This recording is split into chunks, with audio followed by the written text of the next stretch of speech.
Hi guys, in front of me is Samsung Galaxy Tab A9 and let me show you how to set up new wallpaper. First, unroll the list of all apps and reach Settings. Then find and select Wallpaper and Style. Click on Change Wallpapers and pick the source from which you want to select your wallpaper. I want to choose something from my gallery, for example, this picture. Then click on Done. Here you can see how it looks. Tap on Done to have a full review. So here it is.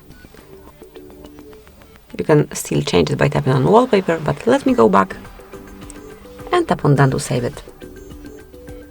Well, that's it. As you can see, it is already applied. Thank you for watching. Please subscribe our channel and leave the thumbs up.